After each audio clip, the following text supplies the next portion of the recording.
त्याचा त्याच प्रयोजनासाठी वापर होतोय का हा तपासणे, ज्या क्षेत्रफळ प्रमाणे आपण प्रॉपर्टी टॅक्सचं आकलन केलं आहे तेवढा क्षेत्रफळ वापरलेले आहे किंवा त्यामध्ये वाढ झालेली आहे, तसेच असेच अनअसेस्ड प्रॉपर्टीज जे आज वापरमध्ये आहेत परंतु आज त्याच्यावर कर लावणे ही प्रक्रिया अजून अपूर्ण राहिलेली आहे. याच्या आधारावर आमचा अनुमान असा आहे की या वित्त वर्षामध्ये साधारणतः 400 कोटी पर्यंत आम्ही नवीन कलेक्शन प्रॉपर्टी टॅक्स मध्ये वाढवायला आपल्याला यश मिळणार आहे. पुन्हा 2020 पासून आपल्याकडे मोठ्या प्रमाणात जे सेवा आहे त्याची क्वालिटी इम्प्रूव्ह होईल आणि मग आमचं असेसमेंट असं आहे की टॅक्स कलेक्शन त्याला सुद्धा गती मिळणार आहे. पाण्याच्या जे चोरी किंवा गळती आहे तो थांबवल्यानंतर त्याचा थेट परिणाम सेवेची गुणवत्तेवर आणि मग त्याचा थेट परिणाम टॅक्स कलेक्शनवर पडणार आहे. याच्या व्यतिरिक्त काही डिपार्टमेंट्स आहेत जिथे आपल्याला टॅक्स कलेक्शनचा अजून वाव आहे, जसे की जाहिरात विभाग. त्यामध्ये माझा प्लॅन असा आहे की इन्स्टेड ऑफ फक्त जाहिरात कर लावण्याऐवजी आपण महापालिकेमार्फत आपण काही लोकेशन्स आयडेंटिफाय करून तिथे जाहिरातीचा हक कोणतं जर आपल्याला द्यायला यश मिळाला तर तिथून मोठ्या प्रमाणावर आपल्याला टॅक्स संकलन होऊ शकते. पुन्हा आधारभूत संरचना आपल्याकडे वाढवल्यानंतर निश्चितरित्या आपल्याकडे जे कन्स्ट्रक्शन स्पीड आहे, विकसनची स्पीड आहे त्याला गती मिळणार आहे आणि जे आपल्याला विकसन शुल्क प्राप्त होतो त्या विकसन शुल्कला सुद्धा चालना मिळेल. तर हे 4-5 घटक आहेत, त्याच्या आधारावर आपल्याला निश्चितरित्या टॅक्स कलेक्शन मध्ये वाढ होणार आहे. याच्या व्यतिरिक्त जे म्युनिसिपल ट्रान्सपोर्ट आहे, जसा प्रेझेंटेशन मध्ये आपण बघितला, नॉन तिकीट रेव्हेन्यू त्याच्यावर आपला भर आहे. नॉन तिकीट रेव्हेन्यू साठी म्युनिसिपल ट्रान्सपोर्ट कडे उपलब्ध असलेली जी जागा आहे त्याचा मॉनिटायझेशन करणे, अर्थात तिथे कमर्शियल वापरचा जर स्कोप असेल तर तो एक्सप्लॉइट करण्याचा प्रयत्न करणे. त्याच्या व्यतिरिक्त तिथे जे जागा आपल्याकडे उपलब्ध आहे तिथे त्या जागांचा वापर करत जाहिरातीसाठी करणे. जे नवीन बसेस आपल्याकडे येत आहेत त्या बसेसचा वापर जाहिरातीसाठी करणे. हे अनेक सोर्सेस आपण आयडेंटिफाय केला आहे. यापैकी काही सोर्सेस कोणतं नवीन आहे, काही सोर्सेस जुने आहेत, त्याची कार्यक्षमता वाढवण्याची आवश्यकता आहे. आरोग्य विभागासाठी शिवाजी हॉस्पिटलमध्ये सिटी स्कॅन, MRI याच्या काही प्रॉडक्ट शिवाजी हॉस्पिटलमध्ये काही डॉक्टर आहेत त्यांची दिसत आहे या संदर्भात कसं दिसून येईल? तसं नाही आहे. जसा आम्ही सभागृहात सुद्धा नमूद केलं, ठाणे म्युनिसिपल कॉर्पोरेशन देशाची एकमेव कॉर्पोरेशन आहे आपली माहितीसाठी जे मेडिकल कॉलेज सारखे सुपर स्पेशालिटी आणि टर्शरी केअरचे हॉस्पिटल ला सुद्धा ₹1 फीस चार्ज करत नाही. त्याचा एक परिणाम असा होतो की ठाणे म्युनिसिपल कॉर्पोरेशन एरिया व्यतिरिक्त ग्रामीण एरिया अहमदनगर, नंदुरबार, नाशिक, जळगाव इथपर्यंत सुद्धा आपल्याकडे रुग्ण येतात. यामध्ये जे आपला हॉस्पिटल आहे तिथे साधारणतः 700 ते 800 पेशंट्स प्रतिदिवस ओपीडी हाताळण्याची क्षमता असताना सुद्धा 2200 ते 2300 पेशंट आपण प्रतिदिवस ओपीडी मध्ये हाताळत आहोत आणि त्याच्या बरोबरच साधारणतः 150 इन पेशंट सुद्धा आपण प्रत्येक दिवशी हाताळतो. 30 पेक्षा जास्त आपले तिथे मॅटर्निटीचे केसेस, 50 पेक्षा जास्त इंटरनल सर्जरीचे केसेस होतात. हॉस्पिटलमध्ये जे कन्झ्युमेबल्स लागतात म्हणजे सीटी स्कॅनची फॅसिलिटी असो, MRI ची फॅसिलिटी असो, ब्लड तपासणीची फॅसिलिटी असो ती अद्यावत आहे. हॉस्पिटलकडून जेवढी निधीची अपेक्षा असते ते आपण उपलब्ध करून देतो. मागच्या वर्षीचा उदाहरण द्यायचं असेल तर जरी इनिशियली बजेट कमी होता, आता आज आम्ही या वर्षीचा बजेट तसेच मागच्या वर्षीचा पुनर्विनियोजित बजेट किंवा सुधारित बजेट ज्याला आपण म्हणतो तो सादर केला आहे. पुनर्विनियोजित बजेट किंवा सुधारित बजेटचा हेतू हाच असतो की अनेकदा एखाद्या डिपार्टमेंट मध्ये बजेटपेक्षा जास्त खर्चची आवश्यकता, तरतूदची आवश्यकता पडते, तर तो आपण वेळ प्रसंगी खर्च करतो. आरोग्य आपल्यासाठी खूप महत्वपूर्ण सेवा आहे आणि यामध्ये आपण आपले प्राथमिक आरोग्य केंद्र असतील, आपले मॅटर्निटी होम असतील किंवा आपलं मेडिकल कॉलेज आहे तिथे पुरेशी तरतूद आणि तसेच दर्जेदार सेवा या दोन गोष्टीवर प्रचंड भर दिलेला आहे. तर नवीन प्रोजेक्ट काय काय असणार आहे यावर्षी? नवीन प्रोजेक्ट डिटेल मी प्रेझेंटेशन मध्ये दिला आहे नवीन प्रोजेक्ट. सो प्रत्येक डिपार्टमेंट वाईज म्हणजे पीडब्ल्यूडी असो, पुन्हा नवीन प्रोजेक्ट जे आहे ते 3 कॅटेगरीमध्ये आपण विभागलाय. जे आपल्याला नोट्स मिळालेला त्यामध्ये आहे तपशील. पहिली कॅटेगरी ठाणे कॉर्पोरेशनचे निधीच्या माध्यमातून होणारे नवीन प्रकल्प. दुसरे जे राज्य शासनाकडून आपल्याला निधी प्राप्त होते, मूलभूत सुविधा ज्याला आपण म्हणतो, त्याच्यातून मिळणारे निधीतून होणारे नवीन प्रकल्प. आणि परत तिसरा आणि अत्यंत महत्वपूर्ण घटक म्हणजे पीपीपी, पब्लिक प्रायव्हेट पार्टनरशिपच्या अनुषंगाने जे आपण नवीन प्रकल्प करत आहोत. आणि यामध्ये डिपार्टमेंट वाईज यादी आहे, पुस्तकमध्ये असेल, अन्यथा आम्ही आपल्याला तपशील डिटेल देतो. आता नवीन तुम्ही पुढच्या ह्याच्यामध्ये 65 कोटीचा कर्ज आहे, पण आतापर्यंत काय आपल्याला कर्जाची स्थिती? कारण आपण मध्ये बिल केंद्राच्या योजनेत साधारणतः किती आपल्याकडे कर्जाचं आहे? यामध्ये जे कर्ज मुख्यतः आपल्याकडे आहे ते भारत सरकारकडूनच आपण घेतला. इतर कोणती संस्थेमार्फत अजून कर्ज नाही घेतला. उलट भारत सरकार प्रोत्साहित करत आहे आम्हाला की तुम्ही कर्ज घ्या. भारत सरकार आम्हाला प्रोत्साहित करत आहे की तुम्ही स्टॉक मार्केटमध्ये जा, बॉन्ड्स रेज करा. बॉन्ड्स जे आहेत ते इनडायरेक्टली कर्ज आहेत आणि जेवढे जे आम्ही बॉन्ड रेज करतो त्याच्या 25% भारत सरकार प्रोत्साहनपर निधी सुद्धा उपलब्ध करून देते. आता आपल्याला आश्चर्य वाटत असेल की भारत सरकार महानगरपालिकांना का प्रोत्साहित करत आहे की तुम्ही कर्ज घ्या. त्याचा हेतू एकच आहे. तो हेतू आहे प्रशासकीय आणि वित्तीय. अर्थात जेव्हा आम्ही कर्ज घ्यायला जातो मार्केटमधून, स्टॉक मार्केटमधून, आंतरराष्ट्रीय एजन्सीमधून कडून, तेव्हा आपल्याला वित्तीय शिस्त आपली कशी आहे, आपला ऑडिट कसा झाला, आपला खर्च आणि जमा बाजू किती संतुलित आहे हा पाहिल्याशिवाय कोणतीही यंत्रणा किंवा स्टॉक मार्केट आपल्याला कर्ज किंवा बॉन्ड देत नाही. सो याच्या अनुषंगाने कर्ज एक सकारात्मक बाब आहे. बिकॉज आमची क्रेडिबिलिटी आहे मार्केटमध्ये असा दिसतो आणि आम्ही आमच्या जे क्रेडिट वर्दीनेस कॉर्पोरेशन इस्टॅब्लिश होते. आतापर्यंत आमच्यावर जे कर्ज आहे भारत सरकारचा तो जवळपास 198 कोटीचा कर्ज आहे. मात्र या कर्जाचा वैशिष्ट्य असं आहे की हा बिनव्याजी कर्ज आहे आणि हा 50 वर्षात आम्हाला परतफेड करायचा.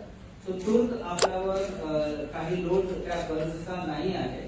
उलट आम्ही जे भारत सरकारची सेंट्रल एडेड स्कीम आहे त्यामध्ये सुद्धा यावर्षी सुद्धा आम्ही मागणी केली आहे की आम्हाला हे बिनव्याजी 50 वर्षाचे जे कर्ज आहे त्यापैकी त्यामधून आम्हाला 500 कोटी रुपये उपलब्ध करून देण्यात यावं. मुख्यतः या कर्जाच्या स्वरूपात मिळालेल्या निधीचा आम्ही वापर जे आमच्या विकास योजना आहेत त्यामध्ये जे विविध प्रकल्प असतात, मुख्यतः रस्ते, ड्रेनेज, वॉटर सप्लाय किंवा इतर आधारभूत संरचना त्याच्यावर आम्ही खर्च करतो.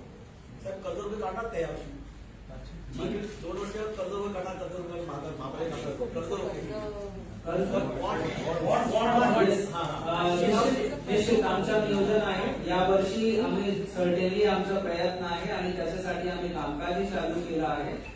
क्रेडिट रेटिंग त्यामध्ये पहिला पाऊल असतो. सर्वात अगोदर आपली बुक किपिंग आहे तो अद्यावत करणे, नेक्स्ट स्टेप क्रेडिट रेटिंग करणे आणि मग त्याच्यानंतर आपल्याकडे कन्सल्टंट्स असतात जे विविध योजनांसाठी बॉन्ड रेज करायला आपल्याला मदत देतात.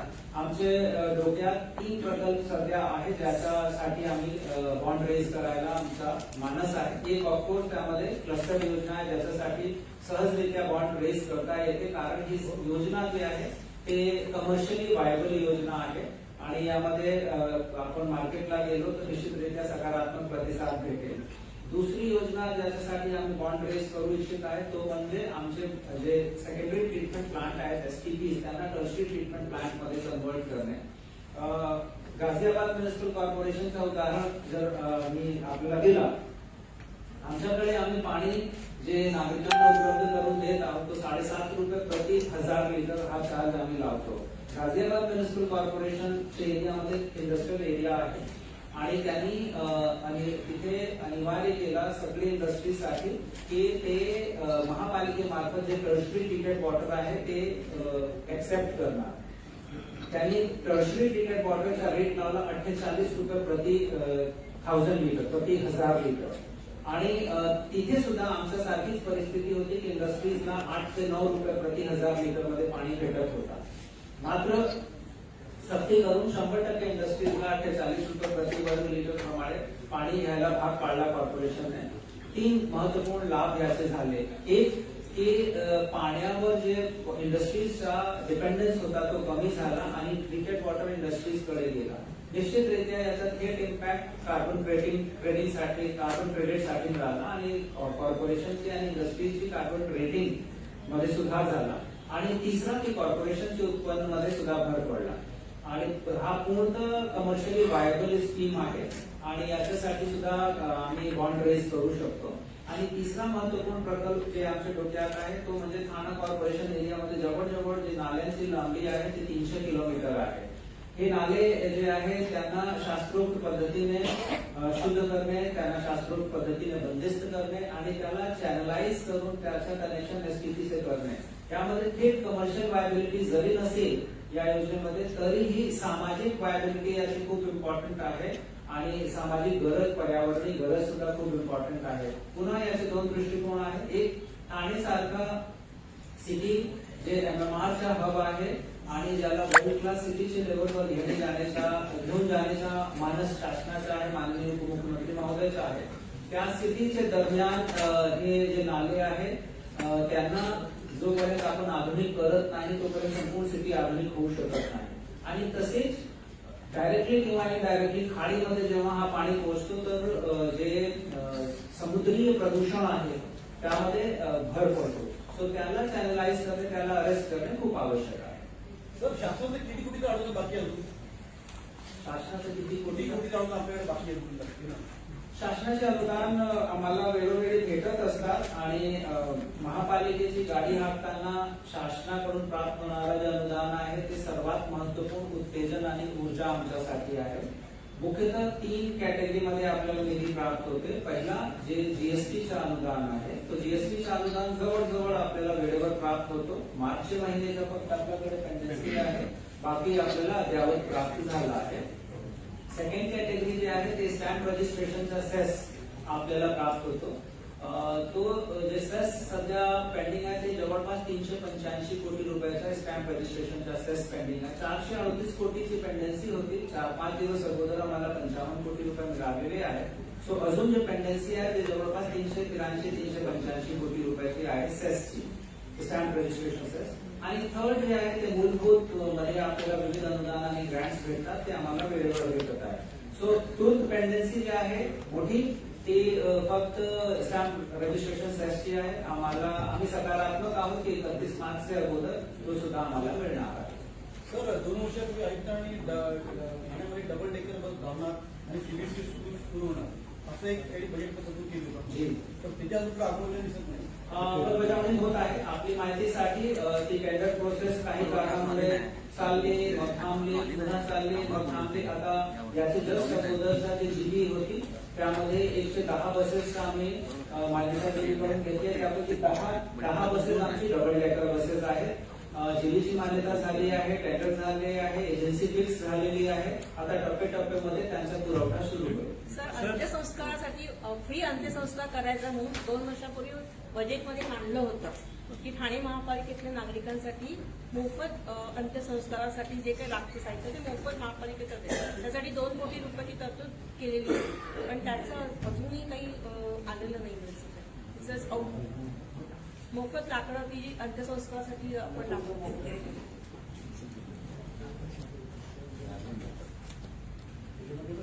आता लाकडाचा जो विषय आहे तिथे फक्त आपण सध्या स्थितीमध्ये गॅस असेल तर इलेक्ट्रिक सेवा हे विनाशुल्कच आहे. इलिगल बांधकाम तुम्ही यावर्षी 221 बिल्डिंग तोडल्या आहेत. 289 आपण बिल्डिंग तोडल्यानंतर जो खर्च येणार नाही तो त्या लोकांवर वसूल करणार होते. तो आता वसुली झाला का नाही झाला का आणखी त्याची प्रोसेस बघावी.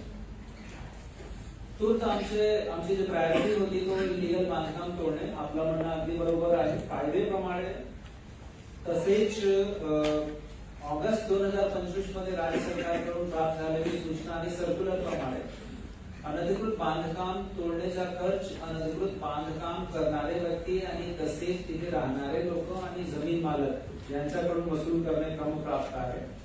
आम्ही साधारणतः वर्षभरात किंवा मागील 8-9 महिन्यात 289 बांधकाम तोडलं आहे. त्यापैकी जवळपास 210 बांधकाम कम्प्लिटली जमीनदोस्त केले आहे.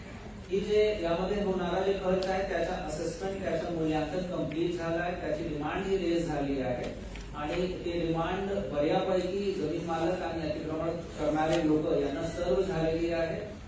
या वित्त वर्षमध्ये आता एप्रिल पासून सक्तीची वसुली आम्ही सुरू करणार. अनधिकृत बांधकाम बंद होत नाही, चालू आहे, त्यात काय प्रॉब्लेम आहे, एक्झॅक्टली कुठे काय अडचणी आहे? अनधिकृत बांधकाम चालू आहे, याच्याबद्दल काही डाऊट नाही आहे. अनधिकृत बांधकाम चालू असण्याचे काय अनेक कारण आहेत आणि महापालिका प्रशासनामार्फत जसं मी म्हटलं की मागे 9-10 महिन्यात आम्ही जर 290 काम म्हणजे अर्थात प्रत्येक दिवस आपण ऑन अन ऍव्हरेज बघितला तर एक मोठा बांधकाम आपण तोडत आहोत. याच्यासाठी राज्य सरकारने पुन्हा सर्क्युलर काढून प्रत्येक डिपार्टमेंटला हा दायित्व दिला आहे की त्या डिपार्टमेंटने त्यांची जागा संरक्षित ठेवणे हा आवश्यक आहे. याच्या व्यतिरिक्त अनधिकृत बांधकाम याला आळा घालण्यासाठी महानगरपालिकेला सुद्धा कठोर पाऊल उचलणे याची सूचना दिली आहे. तसेच अनधिकृत बांधकाम रेग्युलराइज करू नये ही सुद्धा स्पष्ट सूचना कॉर्पोरेशनला मिळाली आहे. पुन्हा यावर्षी आपण जास्त तीव्र गतीने, जास्त उग्र पद्धतीने अनधिकृत बांधकाम विरुद्ध कारवाई सुरू ठेवणार. सर कमी पडत आहे काय यामध्ये? मी जे कारवाई केली आहे त्याचा आढावा आपल्या समोर सादर केला आहे. बिलकुल मी असा नाही सांगणार की महापालिका कुठे कमी पडत आहे. समस्याचा उद्रेक निश्चितरित्या जास्त आहे आणि इथे फॉरेस्ट एरिया आहे, इथे कोस्टल रेग्युलेटरी झोन आहे, इथे मॅंग्रोव्ह सेल आहे, इथे शासकीय जागा आहे. लोकसंख्येचा प्रेशर खूप जास्त असल्यामुळे आणि विशेषतः कामगार वर्ग या कॅटेगरीची लोकसंख्येचा प्रेशर जास्त असल्यामुळे अनधिकृत बांधकाम होतात. महानगरपालिका पूर्ण ताकदीने याला तोंड देण्याचा प्रयत्न करत आहे. सर पीपीपी प्रोजेक्ट आप काम की आंदोलन से हम करेंगे, पीपीपी प्रोजेक्ट रिस्पांस नहीं मिलता सर. जिस प्रकार पिछले 2 वर्षों में देखा जाए तो जैसे प्रधानमंत्री आवास योजना भी लटका हुआ पड़ा हुआ है पिछले 10 वर्षों से 8 वर्षों से. तो पीपीपी प्रोजेक्ट को रिस्पांस मिल रहा है, अलग योजना कुछ है क्या उसके? पीपीपी प्रोजेक्ट को रिस्पांस नहीं मिलने के कुछ कारण होते हैं और हर जगह पे सेम सिचुएशन है. पीपीपी प्रोजेक्ट जब हम पब्लिक प्राइवेट पार्टनरशिप की बात करते हैं तो जो प्राइवेट पार्टनर है उसका इन स्कीम्स की तरफ देखने का, मैं मराठी में बोलू की तर या स्कीमकडे पाहण्याचा त्यांचा दृष्टिकोन वेगळा असतो आणि जोपर्यंत कमर्शियल वायबिलिटी त्या पीपीपी पार्टनरला दिसत नाही तोपर्यंत ते प्रतिसाद देत नाही. सो नॅचरली जेव्हा आमचे कन्सल्टंट पीपीपी प्रकल्पाची आखणी करतात ते आमच्या दृष्टिकोनातून ते जास्तीत जास्त फायदेशीर असले पाहिजे. त्यामध्ये वायबिलिटी गॅप फंडिंग अर्थात आमचा कॉन्ट्रीब्युशन 0 असला पाहिजे. जास्तीत जास्त रेव्हेन्यू किंवा इन्कम पैकी शेअर आम्हाला भेटला पाहिजे. या दृष्टिकोनातून ते डीपीआर तयार करतात. आपण टेस्टिंग जेव्हा आपण करतो अर्थात पहिल्यांदा जेव्हा आपण पीपीपीचा प्रकल्प फ्लोट करतो तेव्हा आपल्याला मार्केटतून रिस्पॉन्स भेटते आणि मग तेव्हा आपल्याला बरेच काही गोष्टी कळते की हा प्रकल्प कमर्शियली वायबल आहे किंवा नाही. जे पीपीपी पार्टनर्स आहेत ते इथे प्रतिसाद द्यायला इच्छुक आहेत किंवा नाही. सो यामध्ये निश्चितरित्या जगभरात पीपीपीच्या प्रकल्पात वेळ लागते. सुदैवाने या आपले जे विविध प्रकल्प आहेत त्यामध्ये आपण अनेक मॉडिफिकेशन केलं आहे. प्री बिड मीटिंग आणि पोस्ट बिड मीटिंग मध्ये डिस्कशन करून आपण जे मॉडिफिकेशन अभिप्रेत होते ते यामध्ये घडून आणलं आहे आणि आता आपल्याला निश्चित यामध्ये प्रतिसाद भेटणार आहे. उदाहरण द्यायचं असेल तर जे आपण आपलं टाउन पार्क किंवा टाउन सेंटर आपण डेव्हलप करत आहोत. इनिशियली आमची धारणा होती की तिथे फक्त कमर्शियल डेव्हलपमेंट आपण अलाव करू आणि बाकी संपूर्ण एरिया, संपूर्ण परिसरचा विकास जे डेव्हलपर आहे ते करणार आहेत आणि तिथे जे आम्ही त्यांना डेव्हलपमेंट राईट्स देत आहोत that was only for commercial. जेव्हा आम्ही टेंडर फ्लोट केला तेव्हा जे बिडर्स आहेत आणि इनिशियली आपण प्री फ्लोटिंग सुद्धा आपण चर्चा करून मार्केटचा पल्स समजून घेण्याचाही प्रयत्न करतो. तेव्हा आम्हाला जे रिस्पॉन्स भेटला तेव्हा असा होता की येस कमर्शियल मध्ये फक्त कमर्शियलचा अधिकार दिला तरी सुद्धा हा चालते. देन जेव्हा आम्ही टेंडर फ्लोट केला आणि मेजर प्लेयर्स समोर आले त्यांनी सांगितलं की नाही यामध्ये किमान 40% रेसिडेन्शियल स्कोप द्या. सो रेसिडेन्शियलचा स्कोप देणे आमच्या हातात नव्हता, कारण जे डेव्हलपमेंट आपल्या डीबी रूल्स होते त्यामध्ये फक्त कमर्शियल हा वापर अनुज्ञेय होता. मग आम्ही प्रस्ताव शासनाकडे पाठवून कमर्शियल सोबतच रेसिडेन्शियल एवढा चेंज करून घेतला आणि आता आपल्याला रिस्पॉन्स भेटेल. सो आपलं म्हणणं अगदी बरोबर आहे की मागील 2 वर्षापासून अनेक पीपीपी प्रकल्प नियोजित आहेत, परंतु पाहिजे तसा प्रतिसाद भेटला नाही. मी याला या दृष्टिकोनातून बघतो की हा 2 वर्ष तयारीचे वर्ष होते, जेस्टेशन पिरियड होता आणि आता ती कालावधी संपली आहे. आता या प्रत्येक प्रकल्पामध्ये यश येईल. पंतप्रधान आवास योजनाचा 2017 पासून रखडला, त्याच्यावर काय नवीन योजना आहे का? साधारणतः 31,085 एक्झॅक्ट ते तेवढे टॅलेंटची स्कीम होती. पुन्हा तोच विषय होता, त्यामध्ये आपण टप्पा 1 टप्पा 2 हा नियोजित केला होता आणि जेव्हा लोकेशन वाईज आपण जेव्हा फ्लोट केला तेव्हा आपल्याला रिस्पॉन्स भेटला नाही, कारण त्यामध्ये परत जे स्केलेबल कॉम्पोनंट होता तो परवडत नव्हता. ते आपण चेंजेस केलेले आहेत स्कीम मध्ये आणि निश्चितरित्या आता जे आपण आज बजेटमध्ये डिक्लेअर केला आहे की या वर्षी आपण इम्प्लिमेंट करणार, त्यामध्ये आपल्याला रिस्पॉन्स भेटेल. सर, धरणाचा कुठल्याही प्रकारचा अजून याच्यामध्ये अर्थसंकल्पामध्ये हे केलं नाही, अंतर्भाव केला नाही, काय करायचं? धरणाच्या अर्थसंकल्पात नमूद न होण्याचं कारण असं आहे की आम्ही धरण प्रस्तावित करत नाही, धरण राज्य सरकारच प्रस्तावित करेल आणि आम्हाला ऑल्टरनेटिव्ह सोर्सेसवर काम करावं लागेल. एकदा राज्य सरकार कडून इनफॅक्ट म्हणजे आपली माहितीसाठी माननीय मुख्यमंत्री महोदय, माननीय उपमुख्यमंत्री महोदय या दोघांचे टॉप प्रायोरिटीवर काळू धरण आणि शाही धरण हा दोन्ही आहे. यामध्ये धरणामध्ये आपल्याला जर सांगू तर 20 वर्ष अगोदर जेव्हा परिकल्पित होता आपला काळू धरण तेव्हा 350 कोटीचा होता, आज जवळपास 15,000 कोटीपर्यंत पोहोचला आहे. मात्र राज्य शासनाची प्रायोरिटीवर आहे, त्यामध्ये भूसंपादनाचा किंवा काही आर्थिक हातभार लावण्याचा जर आम्हाला निर्देश मिळाला तर आम्ही जरूर करणार. धरण जोपर्यंत होत नाही तोपर्यंत पाण्याची उपलब्धता याची खात्री कशी करायचं त्यामध्ये आम्ही जरूर पाऊल उचलत आहे. जसा मी नमूद केला महासभेमध्ये सुद्धा जवळपास 40% नॉन रेव्हेन्यू वॉटर आहे, गळती आहे, चोरी आहे, डायव्हर्जन आहे, तो यावर्षी कमी करण्यासाठी कडक पाऊल उचलणे. याच्या व्यतिरिक्त मुंबई महानगरपालिकेबरोबर आमचा सतत संवाद चालू. 50 MLD पाणी आज ठाणे महानगरपालिकेमध्ये 31 दशलक्ष घनमीटर पाणी प्रतिदिवसचा तुटवडा आहे. हा भरून काढण्यासाठी आम्ही मुंबई महानगरपालिकेमार्फत 50 दशलक्ष घनमीटर प्राप्त करण्याचा प्रयत्न करत आहोत. सुदैवाने तो शेवटच्या टप्प्यापर्यंत पोहोचला आहे. आधी बीएमसीची भूमिका ही होती की आम्ही तुम्हाला ट्रीटेड वॉटर स्वच्छ जल उपलब्ध करून देऊ शकत नाही आणि मग आम्ही आमची मागणी बदलला. आम्ही म्हटलं आम्हाला ट्रीटेड वॉटर नको आहे, तुम्ही आम्हाला अनट्रीटेड वॉटर द्या, कच्चा पाणी द्या. पिसे धरणातून कच्चा पाणी आमचे कोटेमध्ये डायव्हर्ट करण्यासाठी तत्वतः मान्यता बीएमसीने देऊन दिली आहे. ती मान्यता आमची अपेक्षा आहे की या आठवड्यातच आमच्या हातात पडेल. एकदा तो बीएमसीची नाहरकत आमच्या हातात पडल्यानंतर इरिगेशन डिपार्टमेंट कडून आपल्याला कोटा चेंज करून घ्यावा लागेल. सो तूर्त जरी आमच्याकडे नवीन डॅम नसेल तरी 50 MLD पाणी आम्हाला भेटणार आहे अशी माफक अपेक्षा आहे मला आणि तो झाल्यानंतर निश्चितरित्या मोठ्या प्रमाणावर दिलासा भेटेल. थँक्यू सर्वांना, खूप धन्यवाद, आभार.